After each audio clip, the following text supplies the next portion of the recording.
Hello friends, welcome to Study IQ. Study IQ पे हमने fundamentals of stock market investing and mastering mutual funds, ये दोनों courses launch कर दिए हैं। सो अगर ये कोर्सेज को आपको सब्सक्राइब करना है तो स्टॉक ये प्रोमो कोड यूज कीजिए एंड आपको 4,000 रुपए का डिस्काउंट ये कोर्सेज पे मिल जाएगा। काफी अफोर्डेबल प्राइसेस पे ये कोर्सेज हमने यहाँ पे लॉन्च किया है।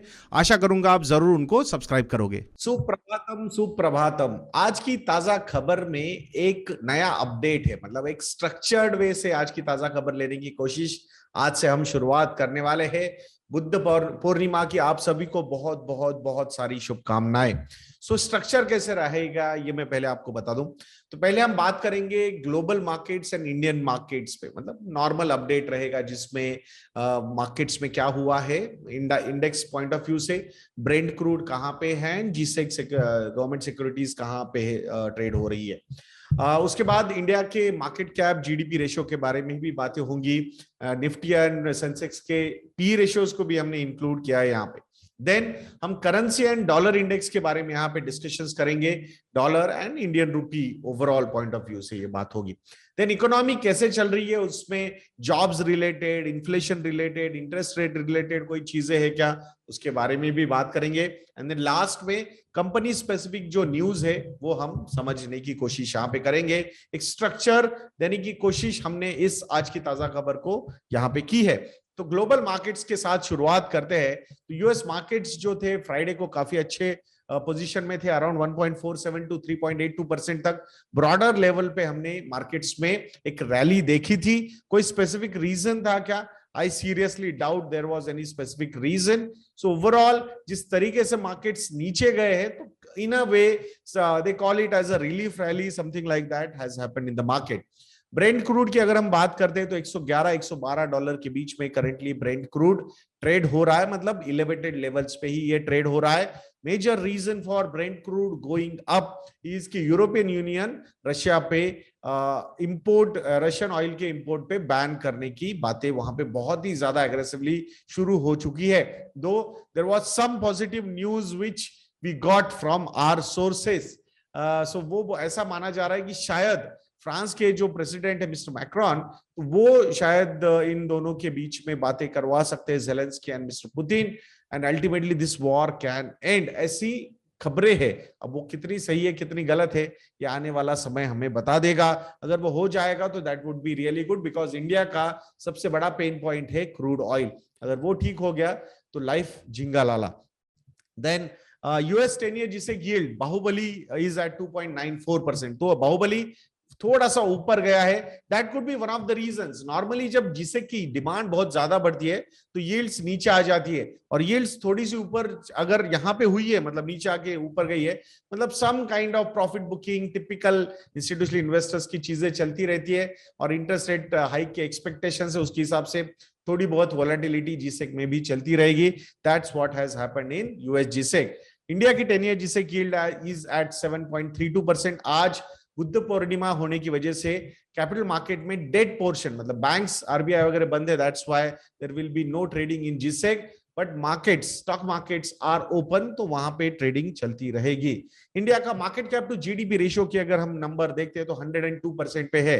ट्रेडिशनल या फिर एवरेज जो है historical GDP, market cap to GDP average is between 75 to 80%। तो डेफिनेटली उसके कंपैरिजन में ये एलिवेटेड लेवल्स पे है, but all across world the valuations are expensive compared to their long term market cap to GDP ratios. वही चीज India में भी दिख रही है। एम आई जस्टिफाइंग दैट कि वो ऊपर है इसलिए हम भी ऊपर होने चाहिए? No, I am not doing that.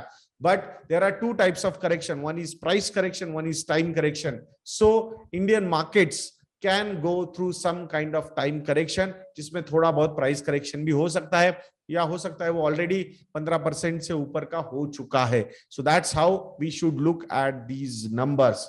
अब पी रेशो के हिसाब से बात करेंगे तो निफ्टी 50 का पी रेशो फाइनली 20 के नीचे आ चुका है, 19.83, एंड सेंसेक्स का पी रेशो है 21.84। सो यहाँ पे हिस्टोरिकल एवरेजेस अगर हम देखेंगे तो उसके नजदीक ये पी रेशोज जाते हुए हमें नजर आ रहे हैं।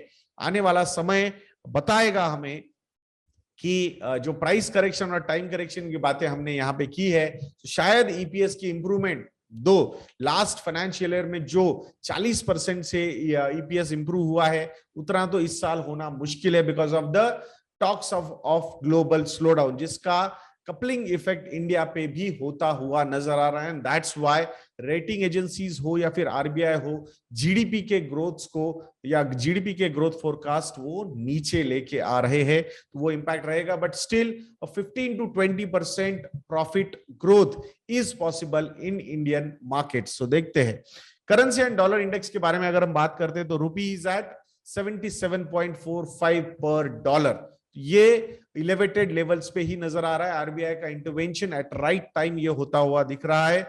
यूएस डॉलर इंडेक्स मतलब सारी करेंसीज का मिला के जो US dollar index, in a way US dollar की स्ट्रेंथ अगेंस्ट ऑल करेंसीज, ये इंडेक्स करंटली इज एट 104.47। तो definitely it is at much elevated level compared to the last 1.5-2 years की अगर हम बात करते हैं। 2019 के कंपैरिजन में ये हाई लेवल पे जा चुका है, मतलब वही 2019 में ये हाई लेवल्स हमने पहले देखे थे।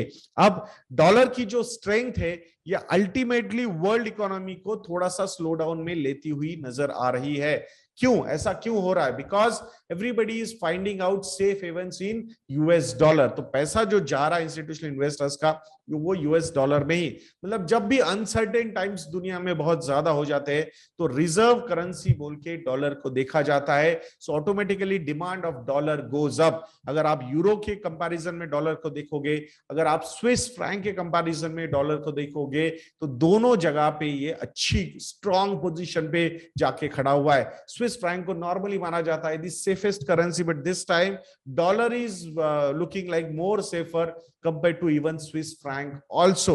सो ये चीजें इंटरेस्टिंग तरीके से डेवलप हो रही है। और अगर डॉलर में इन्वेस्टमेंट्स होती है, डॉलर की डिमांड ज्यादा बढ़ती एंड यूएस मार्केट्स में इंटरेस्ट रेट्स बढ़ते हैं, तो ऑटोमेटिकली वो डॉलराइजेशन जो है वो ऑल ओवर वर्ल्ड पे उसका इंपैक्ट होगा ही होगा।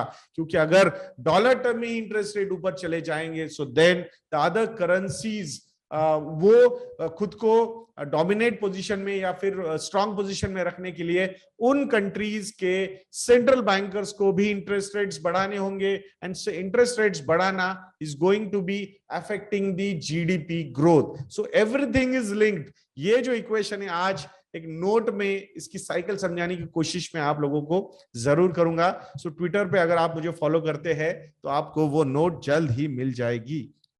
देन इकोनॉमी रिलेटेड अगर हम बात करेंगे तो डेफिनेटली जॉब्स के रिलेटेड बात करनी चाहिए। सो इंडिया ने अप्रैल मंथ में अराउंड 8.8 मिलियन नए जॉब्स को ऐड किया है। कितने? 8.8 मिलियन, यानी कि 88 लाख नए जॉब्स ऐड हुए। आप बोलोगे यार स्लो डाउन की बातें हो रही है, सब चीजें हो रही है, तो ये 8.8 मिलियन जॉब्स कैसे ऐड हो सकते हैं? बिकॉज एज पर इंडियाज जो वर्किंग पॉपुलेशन ऐड हो रही है वो तो पर मंथ सिर्फ 2 मिलियन ऐड होती है। सो 20 लाख लोग अगर मैक्सिमम ऐड हो सकते हैं as per the population calculation, तो फिर 88 लाख जॉब्स कैसे क्रिएट हो गए? ये इसलिए क्रिएट हुए, इसका मतलब ये है कि बहुत सारे वर्कर्स जो है वो वापस जॉब पे वापस आते हुए नजर आ रहे हैं। मैन्युफैक्चरिंग में अराउंड 3 मिलियन यानी कि 30 लाख जॉब क्रिएट हुए हैं इन the month of April. Construction में अराउंड 4.4 मिलियन यानी कि 44 लाख ऐड हुए हैं। तो अब आप बोलोगे 2 मिलियन तो हमने समझ लिया कि नए लोग ज्वाइन हुए, तो ये बचे हुए 68 लाख कहां से हो गए? ये हुए कि जो घर पे गए थे, एग्रीकल्चरल इंडस्ट्री में गए थे, वो वापस मैन्युफैक्चरिंग कंस्ट्रक्शन इंडस्ट्री की तरफ वापस आते हुए नजर आ रहे हैं। कैसे? बिकॉज पैंडेमिक के दौरान जो लोग वापस गए थे एग्रीकल्चरल मतलब अपने गांव में, तो वो अर्बन एरियाज में वापस आ रहे हैं। Because in the month of April there were around 5.5 million jobs जो खत्म हुए या कम हुए हैं इन एग्रीकल्चरल सेक्टर। सो ये वर्कर क्लास वापस अर्बन एरियाज में आता हुआ नजर आ रहा है। From the economic activity point of view it's a good thing. So वो जो सस्टेनेबल मतलब अभी नजर आ रहा है कि infrastructure development and all those things from the long term point of view, वहां पे जॉब्स ऐड होते हुए नजर आ रहे हैं। ऐसी एक सीएमआई की कमिटी की रिपोर्ट सामने आई है।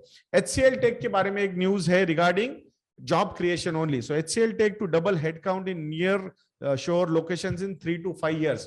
अब ये इंडिया की इकोनॉमी के लिए इतना पॉजिटिव नहीं है, बट जो नियर शोर लोकेशन है वहां पे ये 3 to 5 years में अपना हेडकाउंट 10,000 से 20,000 तक लेके जाना चाहते। डेफिनेटली उसका एक कैस्केडिंग इम्पैक्ट इंडियन यहाँ पे भी, मतलब एक्विजिशन सॉरी नए लोग ऐड करने पे भी हो सकता है, नॉर्मली ऐसा माना जाता है। अब कंपनी स्पेसिफिक न्यूज के बारे में यहां पे बात करेंगे। पहली सबसे बड़ी न्यूज आज की तो यही है ना कि अडानी ग्रुप ने Ambuja cement and ACC combine को, जो होलसिम का स्टेक था, वो एक्वायर करने का वो डील हो चुका है।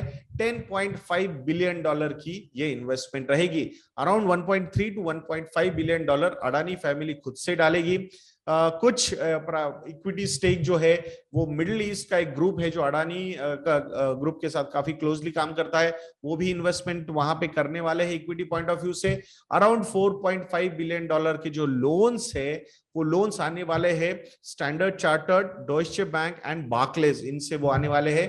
And there will be some Indian lenders also which will contribute to this deal of $10.5 billion. तो ये बहुत बड़ी डील है। तो जो कंपनी इस सेगमेंट में थी ही नहीं, या फिर थी तो मतलब निग्लिजिबल थी, वो इमीडिएटली 2 नंबर के डोमिनेंट पोजीशन पे जाके खड़ी होती हुई नजर आ रही है। JSW हो या फिर अल्ट्राटेक हो या फिर श्री सीमेंट हो या फिर आर्सेलर मित्तल हो, इन सभी को पछाड़ते हुए mister Adani has taken the pole position to acquire this particular company. Group ये मुझे मतलब बहुत ज्यादा एनालिसिस करने की तो कैपेसिटी है नहीं हमारी अडानी ग्रुप को, but this group is becoming too big to fail, ऐसा नजर आ रहा है। देखते हैं। बट अडानी ग्रुप को अगर आप एनालाइज कर रहे हो तो उनके कैश फ्लोज को अच्छी तरीके से एनालाइज करना ये बहुत ज्यादा इंपॉर्टेंट है if you want to invest in this particular company. तो याद रखिएगा, one more company is getting added to the stock market from Adani group. तो Ambuja cement ACC already listed है, बट समझदार लोग समझ गए होंगे कि और एक Adani group of company market में आ रही है। Then next news is about Reliance to acquire dozens of brands in 6.5 billion consumer goods play. Dozens मतलब 30 निश ब्रांड्स को वो एक्वायर करने वाले हैं रिलायंस कंज्यूमर, जो रिलायंस रिटेल के अंडर आते हैं। ईशा अंबानी जी रिलायंस रिटेल को हेड करने वाली, ऐसा बताया जा रहा है। अराउंड 50,000 करोड़ रुपए की इन्वेस्टमेंट यहां पे होने वाली है। 30 निश ब्रांड्स है और बचे हुए 30 विल बी कंज्यूमर ब्रांड्स, जिसको रिलायंस रिटेल एक्वायर करने वाला है in the subsidiary Reliance consumers products और something like that. The company's name is like that.